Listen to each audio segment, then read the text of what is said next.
CBSEയുടെ ഔദ്യോഗിക വെബ്സൈറ്റ് നേരിടുന്ന സാങ്കേതിക പ്രശ്നങ്ങളെ തുടർന്ന് വിമർശനമുയർന്നു.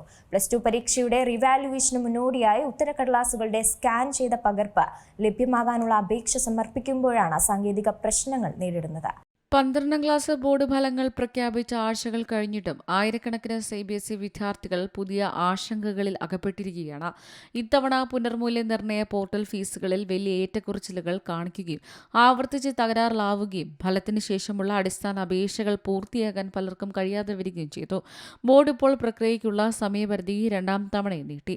വെള്ളിയാഴ്ച ഓൺലൈനിൽ പ്രചരിച്ച സ്ക്രീൻഷോട്ടുകൾ പ്രകാരം പുനർമൂല്യനിർണ്ണയ പോർട്ടലിലെ ഫീസ് മണിക്കൂറുകൾക്കുള്ളിൽ നാടകീയമായി മാറിയതായി കാണിച്ചു. ₹1 നിന്ന് 69.7 രൂപയിൽ നിന്നും 8,000 രൂപയായും അങ്ങേയറ്റത്തെ സന്ദർഭങ്ങളിൽ ഉത്തരക്കടലാസുകൾ ലഭിക്കുന്നതിന് ഒരു വിഷയത്തിന് 69,420 രൂപയായും കാണിക്കപ്പെട്ടു. വ്യാപകമായി പങ്കിട്ട ഒരു സ്ക്രീൻഷോട്ടിൽ ഒരു വിദ്യാർത്ഥിയിൽ നിന്ന് physics, chemistry, mathematics, English core എന്നിവയ്ക്ക് 69,420 രൂപ വീതം ഈടാക്കുന്നതായി കാണിക്കുന്നുണ്ട്. മറ്റ് ചില കേസുകളിൽ 2 വിഷയങ്ങൾക്ക് 16,000 രൂപയും 3 വിഷയങ്ങൾക്ക് 24,000 രൂപയും ഫീസ് ഉയർന്നതായി റിപ്പോർട്ടുണ്ട്.